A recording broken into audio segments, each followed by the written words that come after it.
Halo semuanya, sawadee-krap, selamat datang kembali di segmen analisa. Kembali kita update terkait dengan perkembangan kasus hukum dari Brigadir Joshua. Tepatnya adalah kasus pembunuhan berencana yang saat ini sedang dalam proses persidangan. Banyak pihak mengatakan bahwa persidangan kasus Brigadir Joshua ini sudah on the track. Susuno 2J pun juga mengatakan hal demikian. Dilihat dari surat dakwaan yang sudah on the track, sudah sangat tajam. Dari pihak Brigadir Joshua juga sudah mengatakan seperti itu. Walaupun ada beberapa terdakwa yang mengajukan eksepsi, tetapi itu adalah hal yang wajar dan sepertinya juga adalah salah satu langkah untuk mencoba mencari poin-poin yang meringankan para terdakwa. Kemudian kalau aku lihat teman-teman, ada salah satu hal, fakta yang disampaikan dari Kamarudin Simanjuntak berkali-kali juga, tapi kita harus refresh karena ada banyak sekali isu mengenai kasus ini. Kita ketahui bahwa KM, Kuat Ma'ruf itu sempat mau melarikan diri. Penyidik pun dari Barreskrim pada saat mengumumkan tersangka KM dan juga Bribka RR juga mengatakan hal demikian. Ada salah satu tersangka saat itu ya, itu yang mau melarikan diri adalah KM. Kemudian juga diketahui menurut Kamarudin Simanjuntak, Putri Chandrawati adalah orang yang menyuruh Sambo untuk memakai sarung tangan. Makanya ada dugaan sangat kuat ini bahwa yang menjadi dalang atau otak tidak hanya Verdi Sambo, tetapi juga adalah Putri Chandrawati dengan fakta-fakta di persidangan sampai hari ini. Fakta persidangan dari Kamarudin Simanjuntak sangat yakin bahwa Sambo tidak akan lepas dari pasal 340 atau pembunuhan berencana karena sudah jelas dari tanggal 11 Juni, 21 Juni, 7 Juli hingga hari eksekusinya di tanggal 8 Juli 2022 itu memang sudah ada rangkaian peristiwa yang sudah kita bahas di video sebelumnya. Kemudian juga yang menjadi pengamatan dari Kamarudin Simanjuntak tentang pelaku obstruction of justice. Kalau kita lihat kan yang terkena pasal pidana itu ya selain Hendra Kurniawan ada beberapa orang lagi. Tapi menurut dia harusnya ada lebih banyak lagi yang terkena obstruction of justice. Saya dengar nih dari intelijen katanya datanya dia sendiri ya bahwa ada beberapa oknum anggota Polri yang berusaha diselamatkan, misalnya adalah Kapolres Jakarta Selatan yang tidak akan dijerat dan lainnya.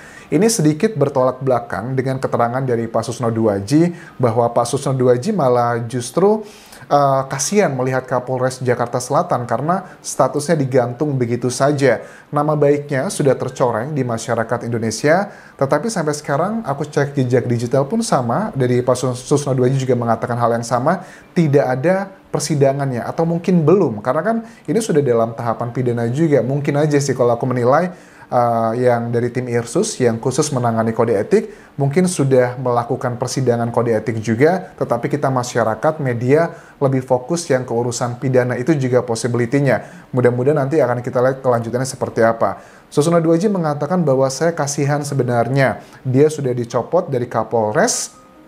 Kalau memang dia bersalah, harus dijelaskan sampai sejauh mana rasa bersalah dia. Memang sih kalau aku analisa dari awal, ya Kapolres Jakarta Selatan yang lama ini adalah orang yang menjadi corong pertama kali. Tetapi dari beberapa sumber istimewa yang aku obrolkan, kalian juga kalau melihat video-video sebelumnya, aku sudah mengatakan bahwa ada banyak anggota Polri sebenarnya kasihan dengan Kapolres Jakarta Selatan yang lama ini karena dia hanyalah menjadi korban aja ya. Makanya Pak Susno 2J mengatakan memang dia ada kesalahan, tapi kesalahannya kan sejauh mana? Apakah kesalahan administratif ataukah kesalahan dia benar-benar yang levelnya sudah level berat sekali? Menurut aku memang harus diklarifikasi karena sudah nggak ada jabatan lagi kan sekarang, dan juga namanya juga buruk di masyarakat Indonesia. Kan nggak tahu sampai kapan akan dinonaktifkan.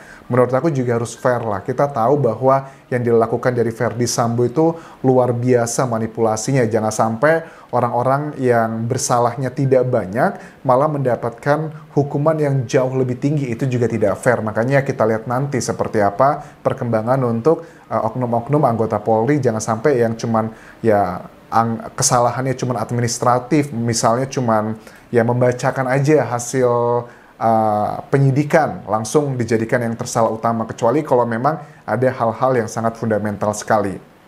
Kemudian kita beralih adalah mengenai motif nih.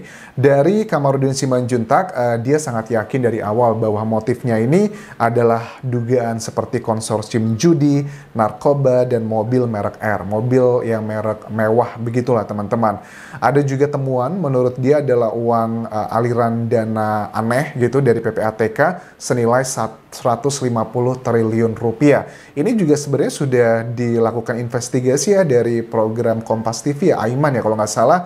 Tetapi kan memang ada banyak terkendala dan belum terbuktikan sampai sekarang secara hukum, walaupun ada indikasi ke sana.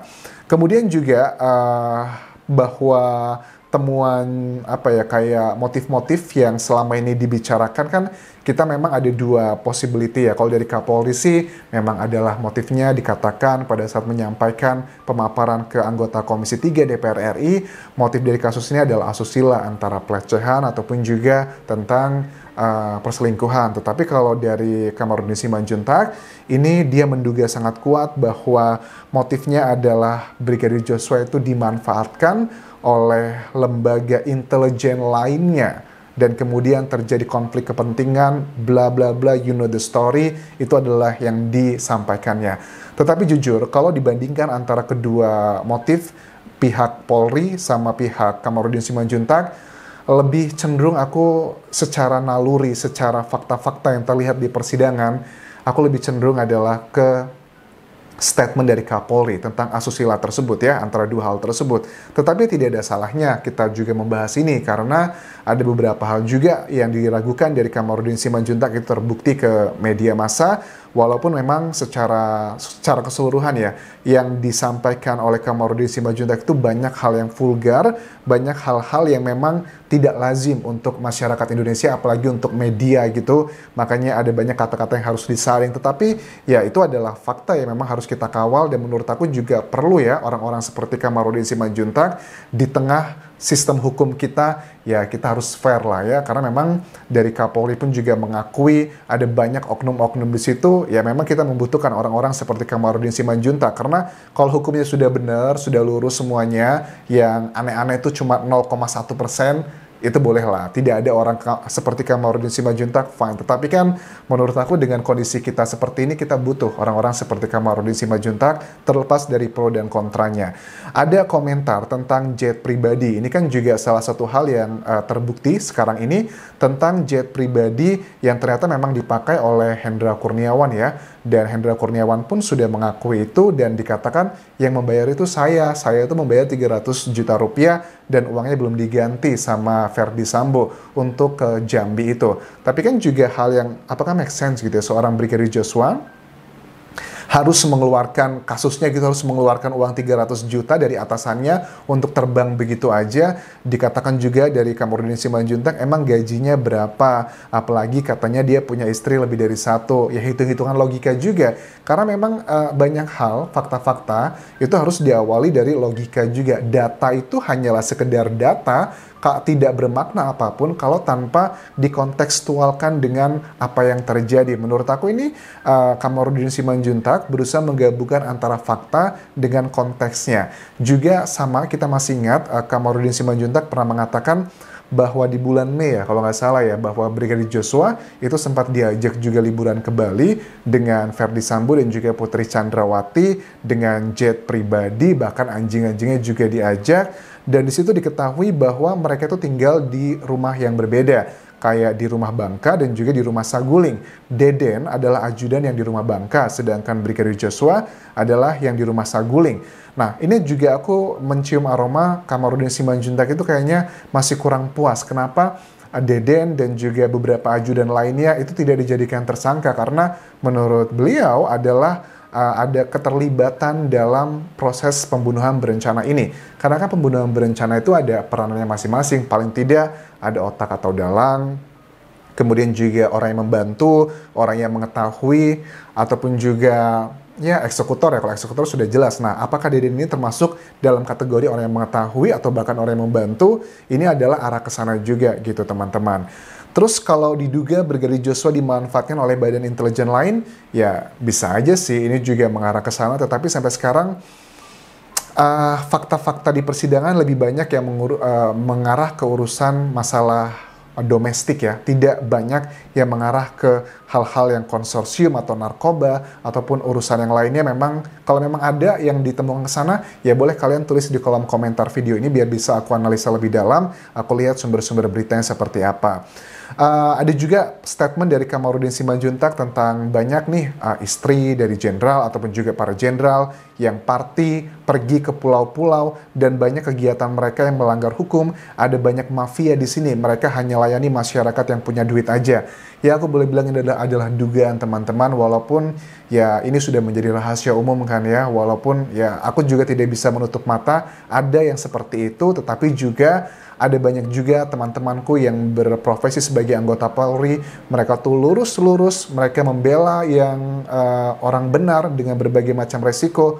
Tetapi memang kita membutuhkan orang-orang juga seperti Kamarudin Simanjuntak, karena memang ada bagian-bagian yang masih seperti itu adalah faktanya ya.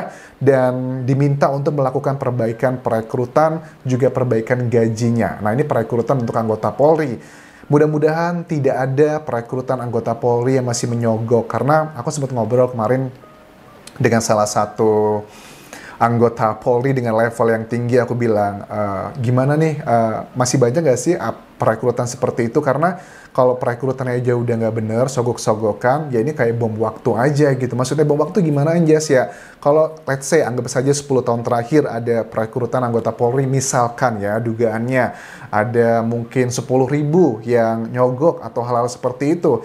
Ini bisa menjadi bom waktu nih, nanti 10 tahun lagi pada saat mereka menjabati posisi tinggi akan terjadi nih Verdi Sambo berikutnya, atau bahkan korupsi ini dan itu yang sangat bertolak belakang dengan perintah presiden gitu.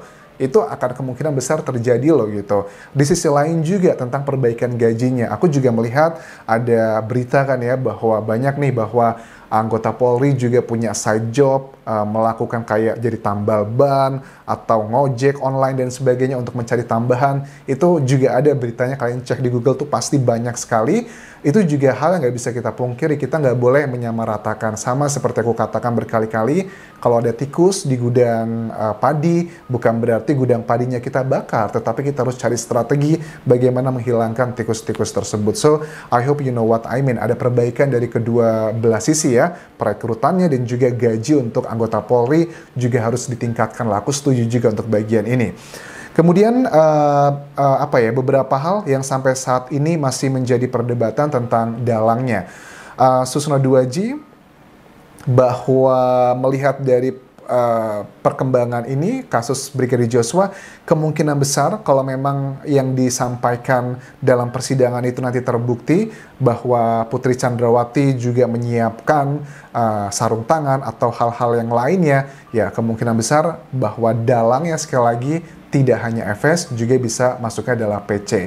Oke, ini ada banyak hal yang memberatkan menurut Susno Duaji. Misalnya adalah kayak melakukan ya banyak hal lah ya. Nggak cuma menurut Susno Duaji, ada banyak misalnya kayak mantan hakim juga mengatakan hal-hal yang memberatkan itu adalah pertama tentang obstruction of justice, terus juga penghilangan barang bukti atau alat bukti, dan juga kebohongan-kebohongan yang lainnya. Jadi bisa mendapatkan hukuman yang maksimal dalam hukuman pasal 340 pembunuhan berencana, itu kan ada hukuman mati, hukuman seumur hidup, atau yang 20 tahun penjara. Kalau dengan hal-hal yang memberatkan yang sudah kita ketahui semua ini, kemungkinan besar sih hakimnya akan memberikan putusan yang maksimal antara hukuman mati atau hukuman penjara seumur hidup, karena dengan banyak faktor yang memberatkan seperti ini. Itu adalah yang bisa aku bahas untuk video kali ini. Terima kasih sudah menonton. Sampai ketemu lagi di video berikutnya. Jangan lupa subscribe channel YouTube ini, juga follow Instagram dan juga Facebook pageku di Anjas Asmara, karena aku juga sering live di dua akun tersebut. Kapun kerap semuanya. Bye-bye.